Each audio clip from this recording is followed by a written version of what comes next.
what is PJP? PJP stands for Pneumocystis jirovecii pneumonia, which is a type of pneumonia caused by a certain fungus called Pneumocystis jirovecii. This fungus resides in healthy adults but remain asymptomatic inside the lungs.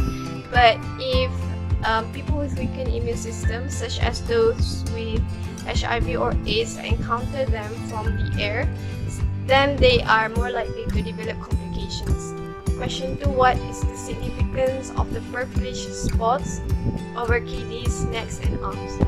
So this purplish spot is an indicator of Kaposi sarcoma, which is a type of cancer of the endothelial and immune cells infected with the human herpes virus A, HHV8, and is usually very prevalent in people with AIDS or any patients with generally weakened immune system, and the lesions may also occur along the gastrointestinal tract and in the lung.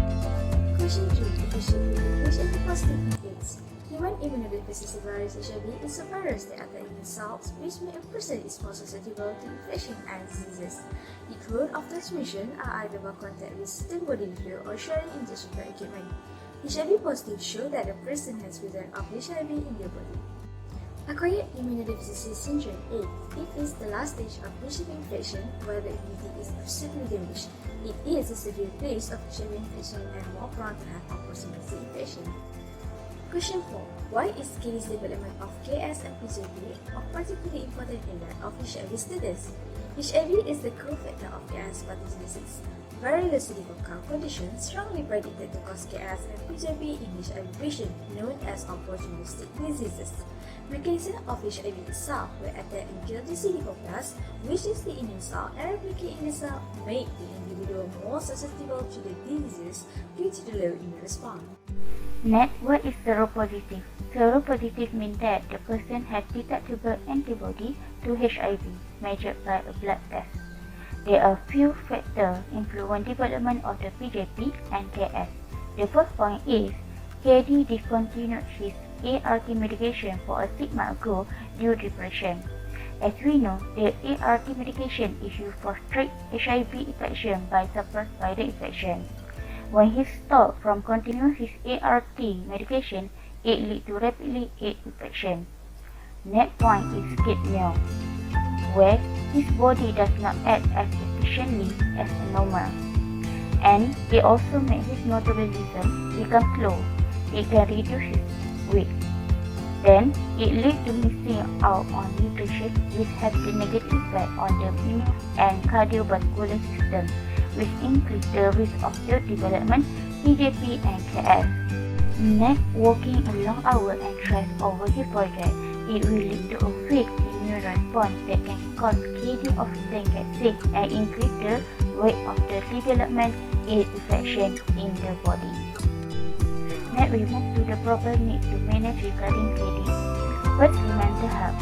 We need to reduce his stress and depression. Next, nutrition. We must ensure that kidney take enough nutrition on healthy life, and also increase the metabolism by does not keep meal, especially breakfast, and eat fat-burning foods like protein and green tea. Then, treat PJP disease by ensure kidney ongoing his antibiotic treatment. Then treat the symptoms such as fever immediately from the tumor. Lastly, personal hygiene. Kidney needs to practice always wash your hands with soap and avoid to touch his eyes, nose, and mouth. Practicing good hygiene practices for handling kidney ensure patient safety. Example, practice safe hand washing techniques and hygiene practices in relation to attire and medical equipment. Healthcare workers' chemical goods can harbor potentially harmful pathogenic organisms.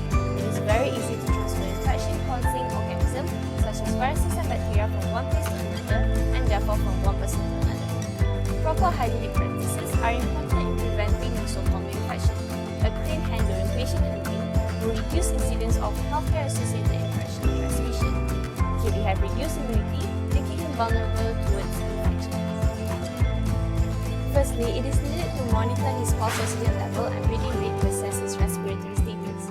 Metabolic shift towards anaerobic glycolysis and decreases in oxygen consumption, and oxidative glycolysis are often observed in cancer cells. KS patients may present with dyspnea, cough, chest pain, or less commonly hemoptysis. Nearly all individuals with PJP will have either hypoxemia at rest or with exertion, or an increase in the alveolar arterial oxygen tension gradient, which makes it difficult for an individual to breathe. For those with symptomatic pulmonary involvement or evidence of disease progression despite ART, chemotherapy should be considered. Next is to monitor his temperature. Patients with KS who present with unexplained fever should undergo additional workup to assess for other HHV-8-associated diseases, including multicentric Castleman disease or Kaposi-sarcoma herpes virus associated inflammatory cytokine syndrome. PJP occurs as the part of the immune reconstitution syndrome, IRIS, a state of hyperinflammatory response that usually occurs in the first 6 months of treatment of HIV or AIDS patients. The most common symptom is a sudden start of fever. In this case study, KB was given antibiotic drug which is Bactrim in order to treat the infectious disease which is PJP. It works by stopping the growth of bacteria and the pneumocystis fungus. This medication is given by injection into a vein. The reason why this drug is given by intravenous instead of oral because KB has severe infection and antibiotic reach tissue faster and at higher concentration than oral antibiotics. People with HIV infection have been reported to get more side effects while being treated with Bactrim than people without HIV. After injection of Bactrim, KB may develop major side effects such as parasitic cough, sore throat, trouble breathing, unusual fatigue, diarrhea, easy bleeding, or bruising. If the major side effects are continued in a long period and worsen, KB must inform the doctor right away because it can be life-threatening. Next, for the question number 10, what is the aspect of KD's care can you delegate to the LPN? So first, the aspect that we can delegate to the LPN is the first dose of IV Bactrim. This antibiotic is worked by stopping the growth of the bacteria and the pneumocystis fungus which causing the infection. This drug is given by IV instead of oral because KD has severe infection and antibiotics need to reach more faster to the tissue and at higher concentration than oral antibiotics. Next, monitoring the cardiac pulse oximeter reading which is reporting the value under 95%. This is because nearly all individuals with PJP will have either low level of oxygen in their blood, known as hypoxemia. The shortness of breathing results in low oxygen saturation in the body. For the third aspect, we developing a plan of care to improve KD's oxygenation status. For example, if the pulse oximeter reading shows below than 95%, we can advise him in home care by lie down in the prone position. This will improve breathing and increase the oxygen saturation. Besides that, we also can suggest him to try aerobic exercise because it does not only act as catalyst for body's metabolic activities but also help in relieving breathing problem and improve the blood oxygen saturation level. Lastly, repositioning KD and having him a deep breath every 2 hours. So as we know, breathing pattern can have a vast effect on our blood oxygen saturation level. So by changing our breathing style, we can provide a significant boost to the blood SpO2 level. Correct breathing method, which is using diaphragm, not chest, will allow to inhale as much air as possible and hence the body will be able to get more oxygen. So also, it's better to breathe from nose rather than the mouth. KD shows a good response to his treatment for PJP and starting to prepare for his next treatments. In response of question 11, we need to understand that trimethoprim sulfamethoxazole is a type of combination antibiotics used to treat PJP in immunosuppressed with HIV-infected patients like KD. Although KD has already recovered from PJP, he still needs to continue taking the antibiotic medications to ensure all the infection-causing pathogens are properly removed and prevent the pathogens from multiplying. Additional knowledge should be discussed with KD, especially after his new treatment. He must understand the probability of medicinal side effects, especially from antibiotics, such as loss of appetite, nausea, fatigue, dizziness, insomnia, and rash. Next is probability of milk infection, especially as an immunosuppressed patient with HIV, the possibility of developing severe illnesses is high.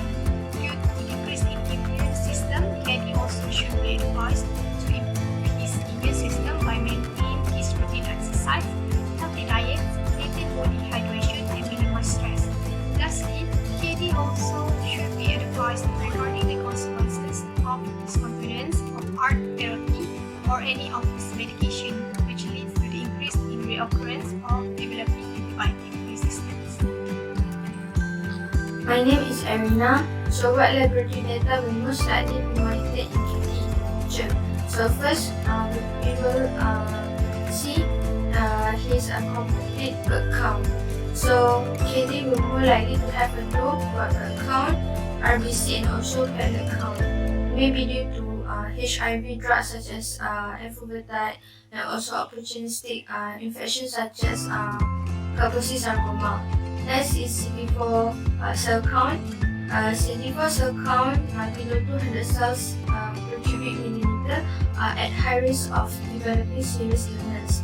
This is because HIV binds to CD4 molecules on the surface of helper T cells and replicates within them, thus leading to CD4 plus T cells destruction.